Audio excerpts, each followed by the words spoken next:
Assalamualaikum, kali ini kita akan belajar mengenai Vogel Approximation Method, disingkat VAM, yaitu model perhitungan biaya transportasi.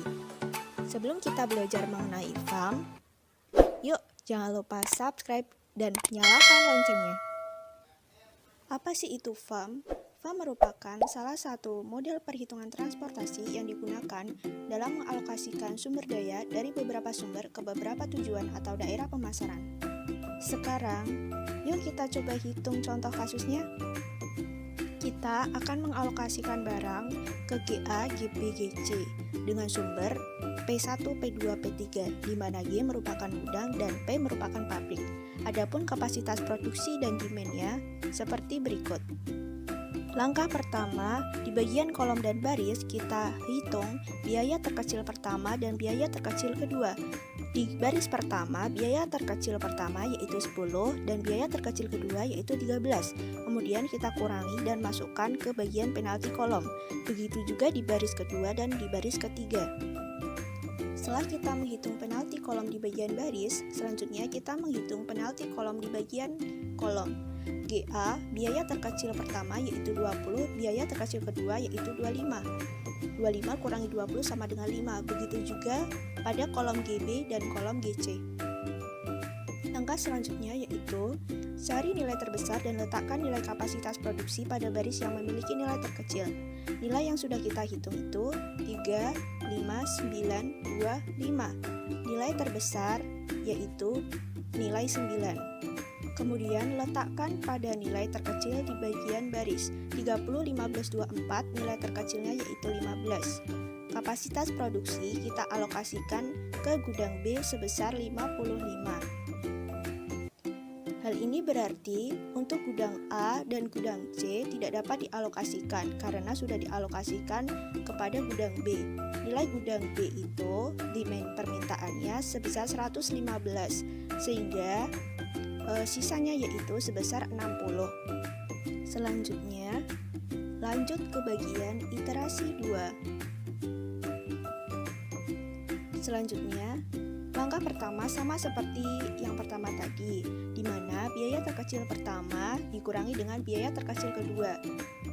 P1 hasilnya 3, P2 hasilnya 5. Selanjutnya, P3 hasilnya 0. 0 menunjukkan bahwa nilai kapasitas produksi ini sudah penuh. Lalu, kita juga menghitung kolom bagian gudang A, gudang B, dan gudang C. Hitung biaya terkecil pertama dikurangi biaya terkecil kedua. Karena P3 sudah dicoret, maka hanya bisa menghitung di pabrik 1 dan pabrik 2. 25 dikurangi 20 sama dengan 5. Untuk P3, ini tidak dapat digunakan, dikarenakan kapasitas sudah habis digunakan. Kemudian di GC, 15 dikurangi 13 sama dengan 3. Cari nilai terbesar dan letakkan nilai kapasitas produksi pada baris yang memiliki nilai terkecil.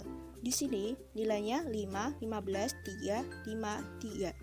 Nilai terbesar yaitu 15. Kemudian kita alokasikan kepada nilai yang nilainya terkecil. Antara 25 dan 10, nilai terkecilnya yaitu 10. Jadi, untuk alokasi sisa 60 tadi, kita alokasikan ke gudang B. Untuk kapasitas produksi sebesar 95, sudah terpakai 60, jadi sisanya 35.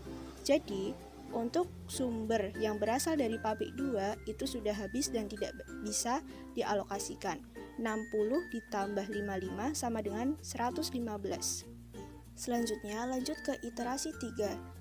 Iterasi 3 sama langkahnya, biaya terkecil pertama dikurangi biaya terkecil kedua, di mana baris pertama hasilnya 12, baris kedua hasilnya 5. GA, kolom GA hasilnya 5, GB karena sudah habis hasilnya 0, dan GC hasilnya 3. Cari nilai terbesar di antara nilai yang tadi dihitung, 12, 5, 5, dan 3. Nilai terbesar yaitu 12. Kita alokasikan ke bagian baris yang memiliki nilai terkecil. 25 dan 13, nilai terkecilnya yaitu 13. Sisa tadi 35 kita alokasikan ke gudang C, sehingga gudang A dan gudang C hasilnya habis dan tidak ada alokasi untuk pabrik 1. Selanjutnya, lanjut ke iterasi 4. Caranya sama, yaitu menentukan biaya terkecil pertama dikurangi biaya terkecil kedua. Untuk P1 nilainya 0, P2 nilainya 5, P3 nilainya 0 karena tidak ada biaya terkecil keduanya. Nah, selanjutnya, cari nilai terbesar dari yang tadi dihitung.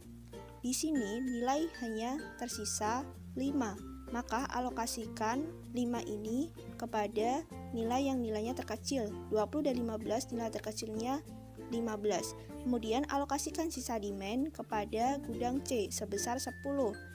Kapasitas produksi sebesar 65, maka sisanya yaitu 55 yang kita alokasikan kepada gudang A. Selanjutnya, kita menghitung biaya transportasi, di mana tadi di iterasi 4 sudah kita dapatkan hasil dari setiap kapasitas produksinya. Kemudian kita menghitung biaya transportasi. Caranya 60 dikali 10, di mana yang tadi itu dikalikan. 10 kali 15, 55 kali 15. Kemudian kita kalikan hasilnya 600 ditambah 455 ditambah 1100 ditambah 150 tambah 825. Hasilnya 3130. Jadi kesimpulannya, biaya transportasi yang dihasilkan jika menggunakan metode FAM hasilnya sebesar 3130. Sekian dan sampai jumpa di video belajar selanjutnya.